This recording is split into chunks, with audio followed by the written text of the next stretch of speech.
자, 사회복지 전문 방송 건강복지 라디오. 오늘은 여러분들께 이제 2025년 마무리하시면서 한 번쯤은 가봐야 되지 않을까요? 바로 우리 주변에 있는 아름다운 인천의 섬 이야기를 나눠드리도록 하겠습니다. 자, 겨울에 가는 섬은 또 다른 멋이 있지 않을까 싶습니다. 오늘도 인천시 사회적 경제지원센터의 김영구 센터장과 함께 인천의 섬 여행 떠나는 시간입니다. 자, 바쁘신 시간 자리해 주셨습니다. 안녕하세요. 네, 안녕하세요. 네, 반갑습니다. 네. 자, 이제 겨울에 가는 섬과 또 다른 계절에 가는 섬의 차이가 있을까요? 이쪽 계절마다 이제 좀 차이가 좀 있고 또 특색이 좀 있고 또 이제 음식이나 특히 이제 이런 것들이 좀 큰 차이가 좀 있죠. 네, 네. 그래서 겨울이 좋다 아니면 뭐 어느 절이 좋다. 섬에 갈 때는 주로 어느 계절이 좋을까요? 저는 다 좋아하긴 하는데 그래도 겨울에 사람들이 없어서 한가합니다. 그래서 섬에 가면 어르신들이 계셔가지고 그때 가면 옛날 얘기를 많이 해주시고 그 다음에 이제 일종의 이제 서비스를 되게 잘해 주시거든요. 그래서 네. 이제 주로 저는 겨울에 많이 가는 편입니다. 네. 근데 아무래도 겨울은 뭐 바람도 좀 있고 하기 때문에 이 배편이 정기적으로 못 가는 경우도 발생할 수 있거든요. 기후 현상 때문에. 그렇죠. 네. 그래서 뭐 배가도 같은데 한번 갔을 때 한 일주일 만에 나오고 막 이랬는데 그 집에서 이제 어르신하고 같이 지내다 보니까 어릴 때부터 지금까지 이제 살아오셨던 여러 가지 이런 개인 사이까지도 포함해서 옛날에 어르신이 뭐 연애하셨던 분들 뭐 이런 얘기도 하시고 그래가지고 아주 자료를 굉장히 많이 이게 모았던 이런 기억이 납니다. 그러니까 우리 그 박사님께서는 일단 겨울이 섬 여행 가기에는 좋다. 한적하니까요. 네, 한적하고 또 먹을거리가 좀 있는 편입니까? 겨울에 어떻습니까?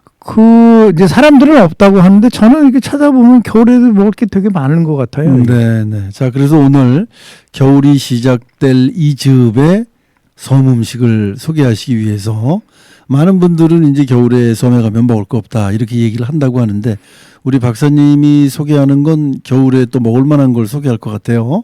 어떤 음식을 오늘은 소개를 그럼 섬과 관련된 음식으로 준비를 해 주시겠습니까? 예, 겨울에 이제 해안가에 특히 이제 인천이나 이제 강을 끼고 있는 갯벌이 발달한 이제 이런 인천이나 뭐 서천, 군산 뭐 이런 데서 이렇게 그 이제 겨울에 묵을 많이 해서 드시는데 그 묵이 이제 그 박대로 만든 박대 생선 껍질로 만든 묵이에요. 그래서 일명 박대묵이라고 하죠. 그러니까. 네. 그러니까 오늘의 음식은 박대로 만든 묵. 네. 우리가 묵하면은 대부분이 뭐 청포묵이나 도토리묵 많이 얘기를 하잖아요. 예, 예. 근데 박대로 묵을 한다는 게 가능할지 모르겠어요. 그 식감이 비슷하게 될까 싶은 이런 생각도 들긴 하는데 뭔가 비법이 있습니까? 그럼 만들기 위해서는?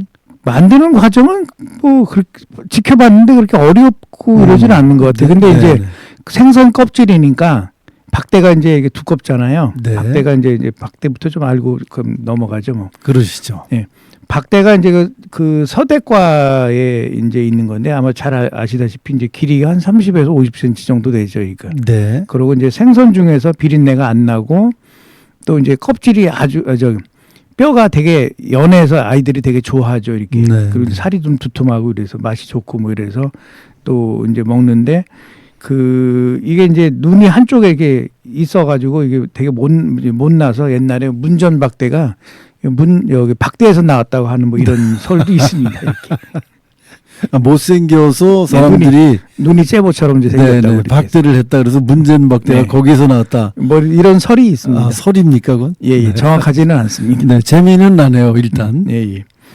그래서 이제 이 박대로 이제 만들었는데 아무래도 이제 옛날에는 박대가 많이 잡히니까 그 박대 껍질로 이제 그 묵을 만들고 있는데 사실 뭐 진행자님도 잘 아시다시피 한 80년 전까지만 하더라도 이게 우리가 전통시장, 그러니까 지금 전통시장, 옛날에 재래시장 가면 이렇게 어묵을 많이 만들어서 이렇게 먹었잖아요. 네. 생선 뼈나 또 기타 이런 것들을 넣고 이렇게 이제 갈아서 이거를 이제 쪄서 이렇게 해서 이제 어묵처럼 먹었고 막 이랬던 거잖아요. 그래서 일종의 인천이나 이런 데는 이 어묵 묵 이게 되게 발달한 도시 중에 하나로 보시면 되겠어요. 네, 이렇게. 네. 그래서 이제 오늘은 그 박대묵에 대한 얘기를 좀 해보려고 네. 하는 겁니다. 그 박대라는 생선이 그러면 서해안 쪽에서 많이 잡히는 건가 보죠?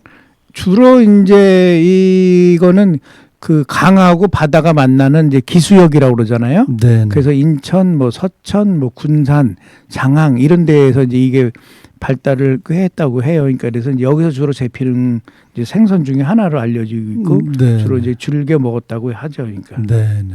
그 저희 어렸을 적에 그 박대가 참 이게 뭐라 그럴까요? 구워서 먹게 되면 굉장히 맛이 있었던 기억이 있어요. 그렇죠. 네. 네. 그래서 뭐 그 박대가 아주 흔한 생선으로 많이 알고 있었는데 알고 보면 그렇게 흔한 생선도 아니네요. 지금은 많이 안 잡혀서 이제 네, 네. 그 무의도 오늘 소개하려고 하는 무의도 같은 데는 주로 이제 멀리서 이제 이렇게 사오거나 이런 경우는 있는 것 같긴 해요. 그러니까. 네, 네. 근데 이제 이렇게 지금도 이게 식당에 가면 왜 조그만한 박대 생선들을 주잖아요. 네, 네. 그래서 아주 담백하고 맛있잖아요. 비린내가 안 나고 그래서. 네. 예. 알겠습니다. 자, 이 TV 프로그램이나 이런 곳에서 이제 박대묵에 대해서 뭐 설명을 하고 또 만드는 법 이런 것들을 제가 본 적이 있는데, 자, 박대묵을 어떻게 만드는지 좀 설명을 해 주시죠. 직접 만들지는 않았고 이제 만드는 거 하도 궁금해서 옆에서 네, 네. 봤더니 예. 그냥 만들면 그 박대 생선 껍질이니까 이게 검은 색깔이 나요, 이게. 네. 그래서 그냥 하면 이게 묵이 청포묵처럼 이제 이런 게 아니라 아주 이제 검은색이 나와서 이거 맛도 없고 뭐 이러고 네, 하더라고요. 네, 그래서 네. 이거를 어떻게 하는지 하나 봤더니 박대를 그 여러 번 이제 보통 이제 물에 불려서 이게 껍질을 씻더라고요. 한 7번, 8번 네, 씻더라고요. 네. 이 공정이 조금 어려운 것 같아요. 네. 그래서 이제 오른쪽 아래 보시면 박대 생선을 구워놓은 네. 거죠, 이렇게. 아주- 그래서 이제 그거를 여러 번 이제 생선 이제 씻어가 이게 씻는 게 제일 어려운 것 같아요, 이게. 그러고 나서 이제 묵 쓰듯이 갖다 놓고 이제 묵을 쓰면서 중불에다가 묵을 쓰면서 이제 천천히 네. 저으면서 이렇게 하면 어느 정도 끓은 다음에 이제 그 다 끓었으면 체에다 이게 받쳐가지고 이 부분을 이렇게 그 이제 묵틀에다 넣으면 저 오른쪽 위에 있는 이제 저 박대 묵이 되는 것들이죠, 네, 이렇게. 네, 그래서 네. 왼쪽 위에 있는 게 이제 박대 묵이거든요. 예, 예. 근데 약간 이제 비린 맛이 좀 날 것 같아서 주로 이제 인천이나 뭐 이런 서천 이런 데서는 저기다가 생강을 넣어요. 그러니까 그러면 이제 이 비린 맛이 없어지고 네. 이제 이런 것들이 되는데 그래서 이걸 정확하게는 이제 박대 껍질 묵이라고 얘기하고 또 일명 재미있는 거는 저 묵을 이렇게 자르면 묵이 막 벌벌 떨어요.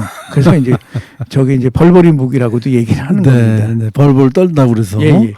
그 이제 저 고향에 가거나 그 이 서천 뭐 이런 데 가서 벌벌이 묵 좀 주세요. 그러면 박대묵인 줄 아시겠네요. 네, 그래서 그분들은? 박대묵보다는 이제 벌벌이 묵이 더 유명하지 일명 이렇게. 네, 네. 예. 자, 그러니까 박대묵을 만드는 방법을 지금 설명을 해주셨는데 물에 불려 비늘을 벗긴 박대 껍질을 물에 넣고 여러 번 씻고 네, 그 박대 껍질이 녹아 없어질 때까지 끓인 후에 예, 예, 체를 받쳐 묵틀에다가 예, 예, 그 액체가 된 박대 껍질을 예, 붓는 거군요. 예, 예. 그렇게 되면 저렇게 생긴 지금 저 빨간 듯 보이는 저 묵이 나오는 건데 예. 식감은 어떻습니까? 식감은 뭐 우리가 보통 먹는 이런 묵이랑 비슷하다고 보시면 돼요. 저는 이제 청포묵 이 정도 같아요. 그러니까 근데 처음 먹는 사람들은 약간 그래도 이렇게 비린내가 난다고 하는데 그냥 그 맛은 없고 그냥 되게 맛있고 담백해요. 그러니까 그게. 네, 네. 그래서 저 왼쪽 위에 있는 것처럼 막걸리 한 잔에 저 순무까지 같이 이렇게 넣고 먹으면 곁들여서 예, 먹으면 아주 맛은 좋습니다. 네. 이게 대부분 이제 껍질이기 때문에 껍질은 이제 우리가 콜라겐이라고 많이 얘기를 하잖아요. 그렇죠. 그럼 이제 저게 콜라겐 영양소가 많이 있겠네요. 저게 다 콜라겐이라고 보시면 그렇습니까? 되겠죠. 예. 콜라겐 덩어리겠네요. 예, 예. 그래서 이제 무의도에 등산 가면 저거 등산하고 나서 저걸 이제 이렇게 먹으라고 그러면 잘 안 먹으려고 그래요. 그러니까 네네. 저게 콜라겐 덩어리인데 다이어트에 제일 좋다고 그러면 전부 다 먹고 있죠. 아, 실제로 예. 생긴 건 저러고 이제 냄새가 나니까 사람들이 거부를 하다가도 예. 이게 다이어트에 좋다. 예. 또 그러면 그냥 많이들 드시는군요. 예. 예. 콜라겐이 원래 또 이렇게 뭐 주름을 없애준다고도 얘기하지 않습니까? 노화 방지하고 네, 이제 네. 주름살 펴주고 뭐 이런 젊어진다 그러는 거죠. 그러니까. 네, 네. 그 이렇게 껍질을 저렇게 재활용을 한다는 게 우리 선조들이 참 기가 막힌 선조들의 그 지혜인데 그렇게 껍질을 갖고 묵을 만들어 먹던가 아니면 껍질을 이용해서 우리가 식용으로 하는 생선들이 또 있습니까? 이게 저 박대 말고? 다른 거 가지고도 하는 경우가 좀 있는 것 같아요. 그래서 네, 그 껍질 가지고 이제 묵 만들어 먹거나 뭐 그거를 또 다른 뭐 조미료나 양념으로 쓴다거나 뭐 여러 가지 형태로 이렇게 하는 것 같아요. 그게. 네. 요 부분은 이제 주로 인천에 이렇게 여기 무의도, 소무의도, 그 다음에 장봉도, 영흥도, 덕적도에도 또 할머니들이 아주 유명하신데 그래서 이게 인천의 옛날에 아주 전형적인 겨울 음식 중에 하나로 이렇게 네. 자리 잡고 또 이제 이것을 만드는 것이 이제 어머님들의 큰 적이었다 이렇게 보시면 되겠죠. 네, 네. 겨울 찹이었다. 예, 예. 그러면은 우리 인천의 향토 음식으로 좀 발전시키실 수도 있겠네요. 예, 그래서 좀 저는 개인적으로 이거를 포함해서 이게 어묵 있잖아, 묵 사업 있죠. 네, 네. 생선 뼈나 그 뭐 생선 그 나머지 남는 거 이런 것들을 좀 모아서 이렇게 어묵으로 다시 만들고 이런 것들이 좀 저 산업으로 좀 하면 어떨까 생각이 들고요. 그래서 샘플로 네. 보름도에서 나오는 이런 잡고기하고 생선 뼈 가지고 몇 번 만들어 보려고 네, 네. 이런 시범 사업을 하려고 하고 그랬는데 이게 이제 보니까 식품이다 보니까 이게 허가 조건이 되게 까다로워요. 예, 그렇겠죠. 예, 그래서 이제 몇 번 이렇게 이제 부산물이죠, 저게. 네, 부산물을 네. 환경적 차원에서 재활용하는 건데 이런 거를 만들려고 하는 건데 조금 그 여러 가지 여건들이 좀 어렵긴 한데 만들면은 상당히 좋은 향토 음식으로 만들면 어떨까 생각이 들고 군산에서는 저걸 굉장히 큰 향토 음식으로 남아 있습니다, 지금. 네. 그 향토 음식으로 상업화를 해놨군요. 예, 예. 그러면 제가 언젠가 강화를 가보니까 강화에 그 밴댕이가 유명하지 않습니까? 네, 네. 근데 이제 밴댕이가 이제 물이 좋다 나쁘다 이제 그렇게 흔히 얘기를 하시잖아요. 그러면 물이 좋지 않은 밴댕이는 회로 먹기가 좀 어려운 그런 경우가 있는데 어느 가게에 가보니 그 이 밴댕이들을 뼈째 넣고 갈아갖고 동그랑땡 비슷한 그런 식으로 해서 이 탕을 팔고 계시더라고요. 그게 어묵인데요. 네네. 그게 보름도에서 저희들이 그 만들려고 했던 거예요, 주민들. 그래서 예. 그것도 굉장히 맛은 좋더라고요. 예. 먹어보니까. 그래갖고 이런 것도 산업화를 할 수 있겠다 이런 생각이 들긴 했는데 우리 박사님이 먼저 그런 거를 생각을 해 주셨군요. 기대가 됩니다. 한 번 더 추진을 해보시지 그러셔요. 예, 예. 네. 자, 그러면 우리 인천에서는 이 박대묵, 벌벌이묵을 어디 가서 먹어야 될까요?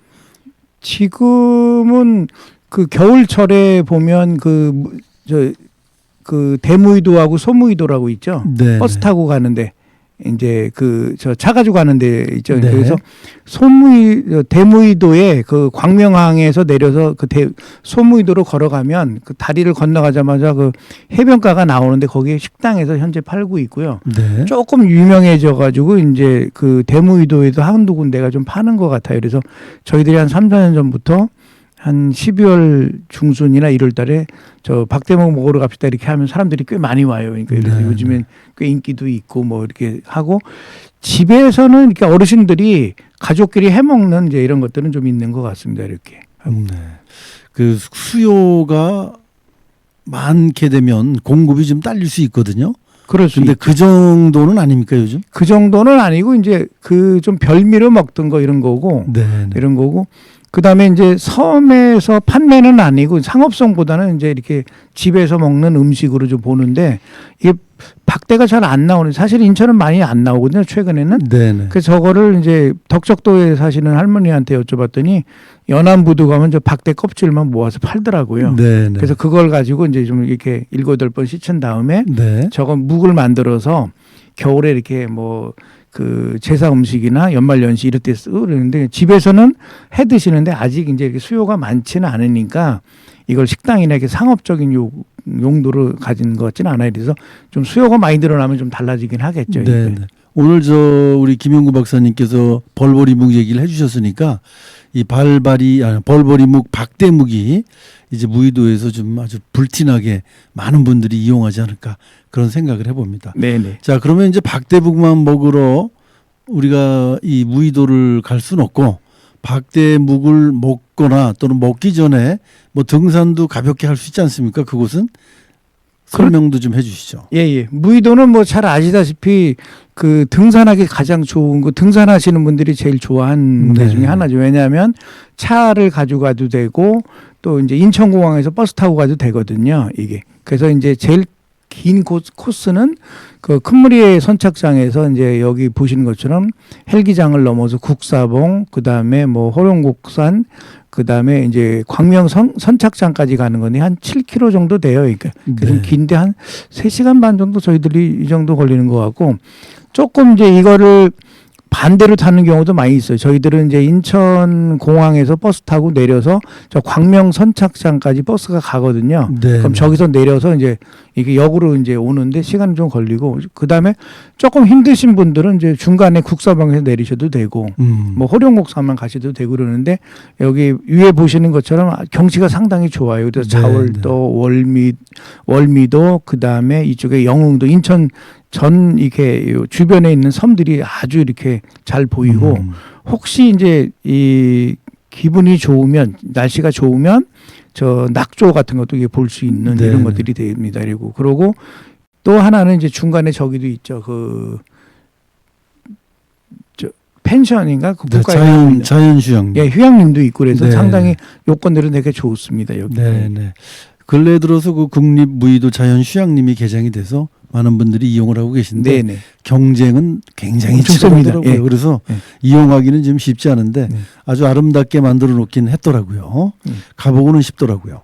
자, 무의도 하면 또 한악의 해수욕장 빼놓을 수가 없죠. 굉장히 유명한데. 예, 대무의도에 있는 데인데 이제 대체적으로 이제 무의도하면 이 한악의 해수욕장을 이게 상징하는 것처럼 네. 여기 왼쪽에 있는 것처럼 이렇게 둘레길을 만들었죠. 이렇게 해변 둘레길을 만들어서 경치도 상당히 좋고 또 이제 그 이게 볼만하죠. 그러니까 그래서 사람들이 꽤 많이 이제 오는 편이고요.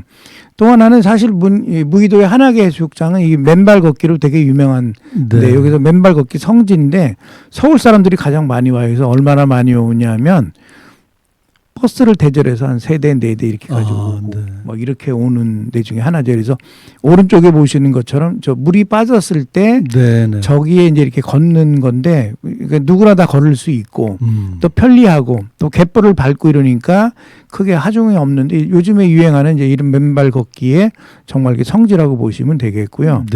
그다음에 또 여기 한악의 해수욕장은 여기 보시는 것, 그림에서 보시는 것처럼 낙조가 상당히 아름다워요. 해가 지는 게 되게 멋있거든요. 그러니까 그때쯤에 가서 이렇게 보셔도 되고 8월 정도 되면은 저기서 이렇게 춤축제를 이제 그 차광영 대표가 여기 무의도의 원래 고향이신데 이분이 한 26년째 이제 올해까지 26년째 이렇게 춤축제를 하고 있는 데 중에 하나인데 이제 그래서 여러 가지 이렇게 볼 수 있는 것들이 꽤 많이 있어요. 그래서 저 한악의 해수욕장이 그 아주 좋은 데 중에 하나입니다. 꼭 가보고 싶네요. 자, 무의도를 배경으로 담아낸 시곡이 있다고 하더라고요. 인천 출신의 작가라고 하던데 그 얘기를 좀 설명을 해주시죠. 예, 그 잘 아시다시피 그 함세덕의 그 무의도 기행이라고 하는 희곡이라고 그러죠. 이제 이게 있는데 이제 배경은 강화도라고 얘기를 해요. 그러니까 그런데 사실은 이제 이게 무의도 떼물이라서 이게 무의도가 이제 아니냐 이렇게 이제 얘기를 하는데 1941년도에 이제 발표를 했고 이분이 이제 그 유명한 그 유치진 선생님의 그 제자라고 하죠. 그러니까 그래서 내용은 이 강화도 가난 어촌을 무대로 해서 이제 어부들이 이렇게 빈곤한 삶을 사는 거를 이렇게 그린 희곡이다 이렇게 보시면 되겠고요. 이게 그래서 이제 뭐 그러면 이게 이제 고향 이게 이제 그러면 어디냐 그래서 뭐 강화도 어디냐 이렇게도 얘기를 하고 어떤 사람들은 이렇게 저게 무의도 아니냐 이제 이렇게도 얘기를 하는데 그 보통 인문학자들이나 이런 분들은 이제 저기를 이제 보통 이제 손무의도라고 이렇게 얘기는 하고 있긴 해요. 이렇게 그런데 제가 하도 궁금해가지고 가서 이제 간 김에 이게 이제 희곡의 무대는 강화도로 되어 있는데 그러면 이게 현재 그 이 무의도에서 강화에 사시는 분들이 있나 했더니 강화에서 무의도로 내려와서 사시는 분들이 많이 있고 명절 때는 이제 제사 지내러 가고 또 이제 산소가 거기 있고 뭐 이런 김 씨도 있고 뭐 이렇게 몇 분들이 계시는데 네. 이분들이 있어요. 그래서 제가 봤을 때는 강화하고 이 무의도가 이렇게 같은 생활권이 아니었나. 그래서 이게 이제 함세덕의 무의도 기행이 이 우리가 얘기하는 무의도가 아니겠나 이렇게 좀 추정을 하고 있는데 이건 정확하지는 않는 것 같아요. 네, 네. 그럼 무의도에서 강화도가 그렇게 가까운 거리는 아닐 텐데 그 생활권이 되나요? 예, 배를 타고 나오면 되고 그 다음에 옛날에 무의도가 원래 이제 그 배가 한 30척에서 40척 정도 있고, 네, 네. 예, 그 이쪽 어장, 이 서해 이쪽 인천 근처에서 어장 중에서는 가장 큰 어장 중에 하나예요. 였기 때문에 아무래도 이제 강화하고 이게 연관성이 있거나 네, 네. 또 이제 강화에서 바로 나오면 이제 무의도에서 이제 정착하거나 이런 것들은 이런 가능성은 좀 있는 것 같아요. 그래서 옛날에는 무의도가 이쪽에 어업 중심지로 이렇게 보시면 되겠죠. 이렇게. 네, 네. 그럼 그 시절에는 인구도 좀 많이 있었군요. 그렇죠. 예. 네. 자, 이제 무의도 얘기하고 있습니다. 무의도에서 박대묵 먹고 이제 마지막으로 이제 등산 코스 해수욕장까지 다 걸었거든요. 이제 고단하고 피곤합니다. 잠시 쉴 만한 곳 소개해 주시면서 무의도 기행, 이 소설 무의도 시곡 무의도 기행이 아니라 김용구의 무의도 기행을 맞춰 주시기 바라겠습니다. 예, 여기 보시는 것처럼 그 무의도에 가면 그 백패킹의 성지라고 꽤 유명하신 분들이 이제 그 백패킹으로 이제 유명하신 분들이 네. 여기 오시는데 이게 이제 세렝게티라고 왜 그 아프리카에 있는 그 평원 있잖아요. 예, 예. 그거를 이제 빗대서 무랭게티 이렇게 해요. 무의도 이렇게. 예, 예. 그래서 저기가 이제 대무의도 남쪽에 있는데 그 대무의도 이제 광명항에서 그 이제 그 물이 빠졌을 때 이제 해안가로 이렇게 걸어서 이제 그 가는 그 중에 하나입니다. 이렇게. 네, 그래서 네. 이제 앞에는 대평원이고 그다음에 뒤에는 이렇게 쭉 절벽처럼 돼 있죠. 그죠? 네. 그래서 여기서 이제 백패킹의 성지 중에 하나인데 보통 8월, 9월, 10월 이때 많이 가고 이러는데 여기 이제 궁금하신 것처럼 저렇게 앞에 그러면 왜 바위가 이렇게 절벽처럼 전부 깎아져 있잖아요. 네, 네. 저 왜 그랬을까요? 글쎄요. 저게 뭐 생각나는 거 있으실까요? 화산 폭발 뭐 이런 거로 인해서 저렇게 됐을까요? 이제 그건 아니고 자료를 좀 찾아보니까 네, 네. 인천항하고 인천 내항하고 연안무드가 개발되면서 네, 네. 그 물막이를 해야 되겠죠. 방조 이게 네. 방조 뚝을 만들어야 되겠죠. 그죠? 그래서 그 바위를 채석한 데가 이제 무의도라고 얘기를 합니다. 이렇게. 아, 그래서 저기 까서 저걸 갖고 이제 배를 이동했죠. 그러니까. 그리고 송도에 있는 석산은 이제 그 돌이 좀 이제 바위가 작고 돌이 작으니까 이거는 이제 도로를 깔 때 쓰고 이렇게 해서 네, 네. 인천 내양하고 연안부두 개발할 때 저 바위를 이제 무의도하고 이제 송도에서 이제 그 사용했다고 하고요. 그건 왜 그러냐면 백길 따라서 제일 가까운 거리니까 물류비가 아주 쌌겠죠. 그 돌도 네, 많고 이렇게. 네. 그래서 가서 보면 무의도나 장봉도 일부도 그렇고 여기에 보면 이렇게 절벽이나 채석강 이런 데가 되게 많이 남아 있는데 이게 대부분 다 이렇게 그 인천대양 연안부두 만들면서 이제 저기 조성이 된 거고요. 조성된 네. 거라고 보시면 되겠죠. 그러니까 지금 저 텐트 뒤에 있는 네네. 저 커다란 바위산은 네. 깎다 남겨둔. 예예. 네. 그럼 바다를 보기 위해서는 뭐 저쪽 바위 쪽으로 가면 보일 수가 아니요, 있나요? 거기 그 등지고 있는 거고 저 텐트 앞으로가 바다예요. 아, 그렇군요. 예예. 그래서 이제 물이 들어오면 못 갔는데 물이 빠지면 저 걸어 들어가야 되는 거고. 네, 네. 그러면 이제 저 사람들이 텐트를 짊어지고 이제 다시 물 빠져서 이제 이렇게 걸어가야 되는 데 중에 하나죠. 이거. 네, 네. 자, 오늘 무의도 얘기 그리고 가볼 만한 곳 그리고 박대무까지 얘기를 해주셨는데 무의도를 한마디로 총평을 하신다면? 겨울에 가장 보기 좋고 그 다음에 두 번째로 인천 대교가 보이고 네. 대교가 보이고 대교에서 그 2분 3분 사이로 이렇게 그 영종 쪽으로 이렇게 비행기가 내려앉아요. 네, 이렇게 네. 쫙 내려앉은 네, 아주 네. 광경인데 간혹 이렇게 거기 카페에 앉아서 겨울에 그 눈 내리는 카페에 앉아서 이렇게 경치를 보면 제일 힐링하기 좋은 데 중에 하나고 또 아주 가까운 데 중에 하나이기 때문에 네, 네. 아주 권장을 하고 있습니다. 알겠습니다. 인천 사람들은 그거 보면은 복 튀었어요. 그죠? 가까운 곳에 그렇게 바다도 보고 산도 보고 네. 또 비행기도 보면서 힐링할 곳이 있다는 게. 네네. 자, 오늘도 무의도 얘기 박대무까지 인천시 사회적 경제지원센터의 김용구 센터장님과 함께 따뜻한 얘기 함께 나눠봤습니다. 오늘도 좋은 말씀 고맙습니다. 네, 감사합니다. 고맙습니다.